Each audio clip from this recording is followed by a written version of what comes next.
Hello YouTube, this is Morgan, Airspeed Prime here with my next Boruto anime episode review. This one's going to be for episode 91, which is called Onoki's Will.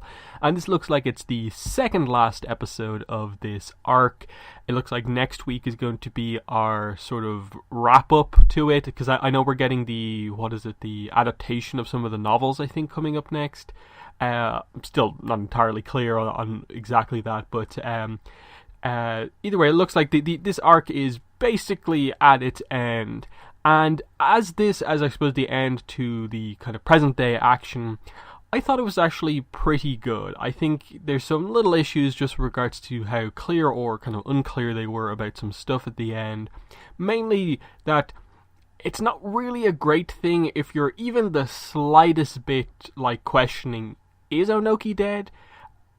I ultimately would say like that yes, that is the case, just because of the way that they did the scene of him saying that I don't know if I have time left to have the last time I'll eat the Leaf Village dumplings, the kids kind of reassuring him that it'll be okay, and then when we cut back and it's Kuretsuchi and the people from the Stone Village, he's not moving, he's not talking, and Kuretsuchi is actually crying, and I think because of the type of character that Kuretsuchi is, I don't think she would cry if it was just that like he was like unconscious on the verge of death or like in a coma or something like that. So I think just her reaction to this, given the type of character that she is meant to be, I think, taken as confirmation that he is in fact dead.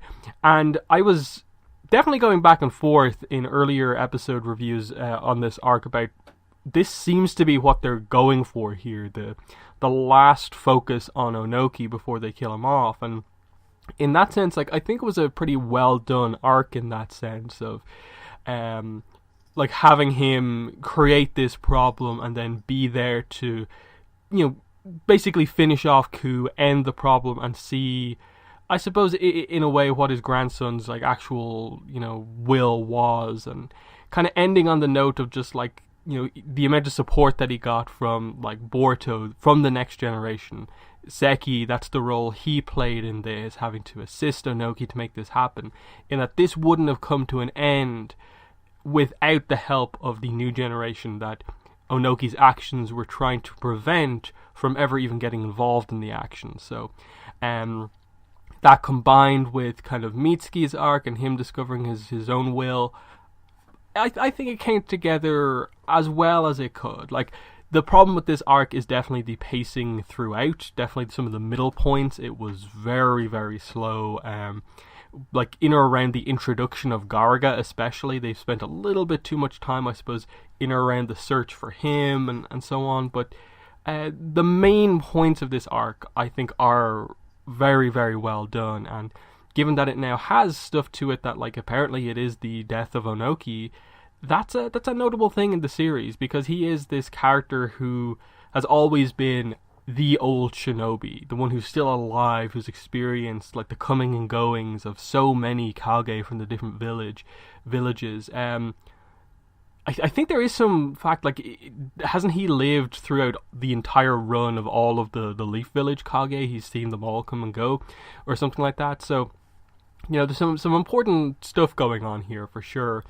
The other thing in this episode that was sort of unclear was, I think at one point they showed Sarada, when she used her Sharingan, as having more of the Tamoi, or however you pronounce it, in the Sharingan. I think usually she only has one, but they kind of temporarily showed her with two, but then they showed her with one later on. So it's kind of unclear about, like, has she actually done that level up or not? Was it just an art error before or after?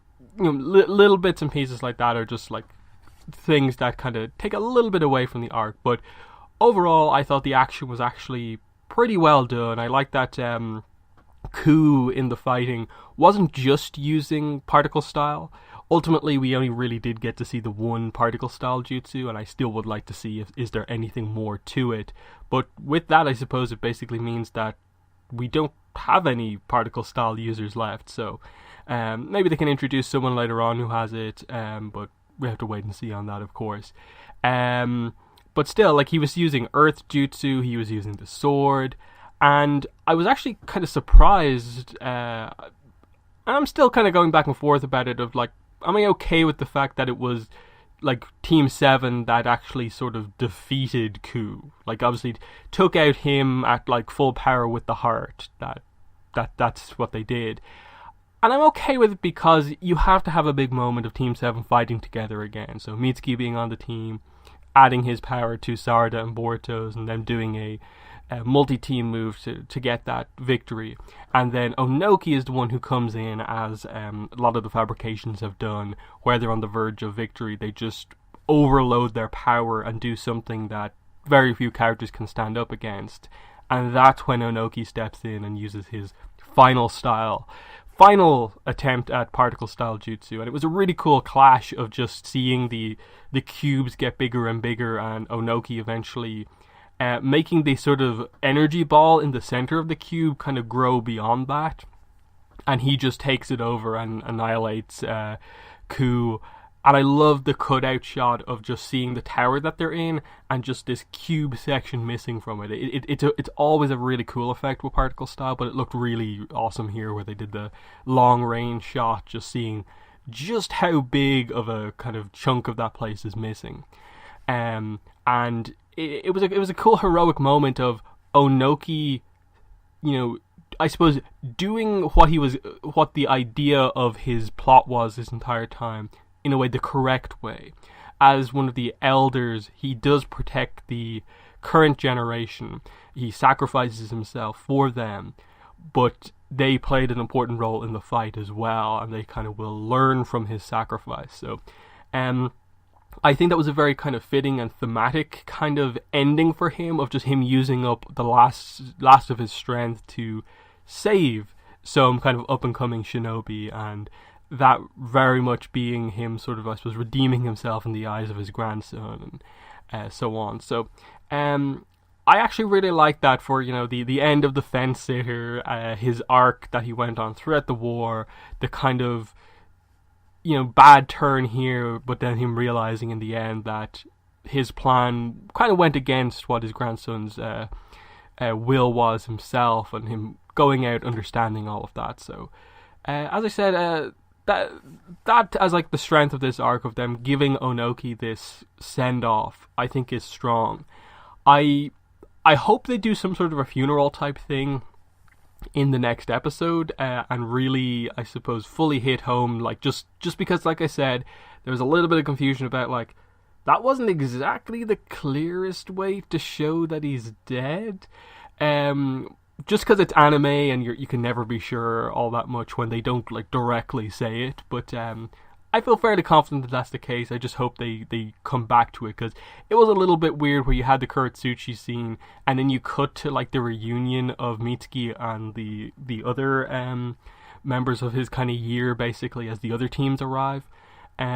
Speaking of which, I suppose it was one of those situations where, like, when that scene was happening at the start of this episode, I thought, like, wait, is there still a couple of episodes left here? Like, we had to wait for, like, Naruto and the other teams to arrive as reinforcements for the fight.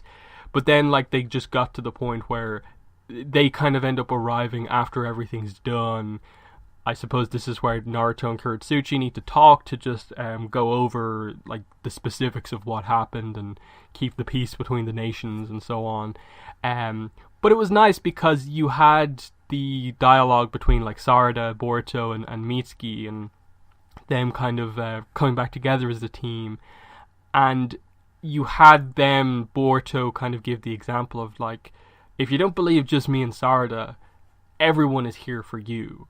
Because he was making the point by the end that, okay, I'm going to sacrifice myself, but it'll be okay because there are clones of me, and even if I go away, you can just be friends with the next clone that's kind of brought into play. And I like the point with Boruto of kind of him saying, no, my friend is you. Your will is specific to the you that's standing in front of me. The next Mitsuki that comes along might have a different will, and that being, I think, a very nice way of kind of getting across the entire point of this, of, like, this arc was very much kind of Mitsuki doing something that really kind of turned him into an individual. He wasn't just one of the clones. He was now, you know, truly a person by himself, that he went against all the stuff that was going on in the village, did this undercover plan, turned it around, and in the end came out strong. We also did get to see him use his Sage Mode from the kind of Mitsuki one-shot. I don't think he did a full power, because I think his design, they didn't do the full scope of the design.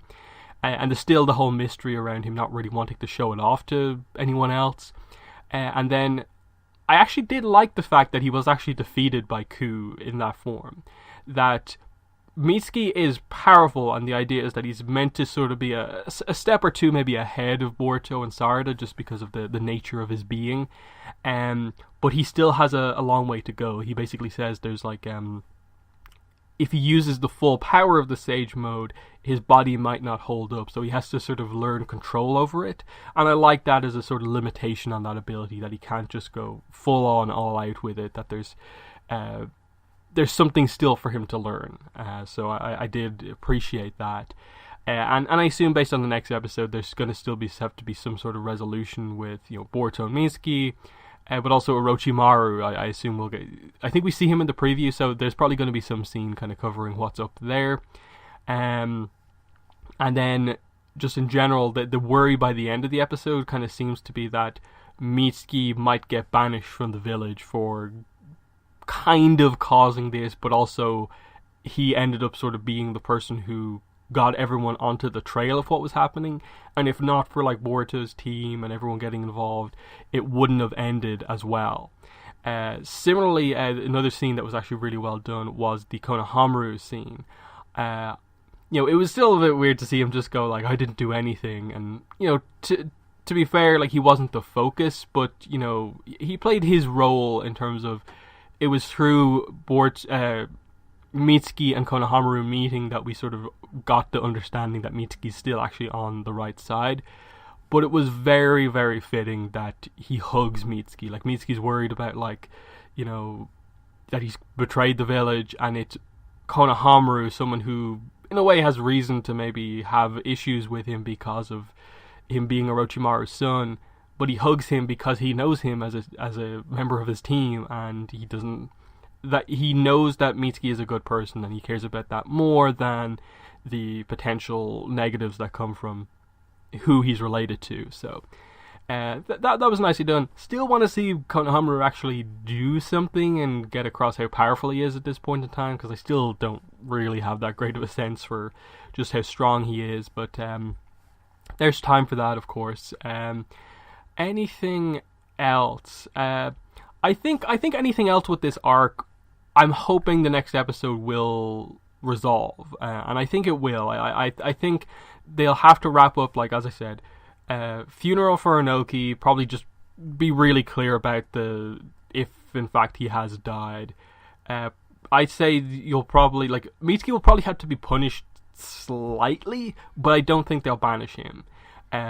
Because I think just because Naruto's the leader of the village, they would never do that, just because of, I suppose, his personal experience with someone leaving a village and what that does, and that, I suppose, given what's happened, he would have to know that, like, Boruto and every one of his classmates would not accept him just having to leave the village, and they would go after him, and it would just kind of be the same thing repeating again.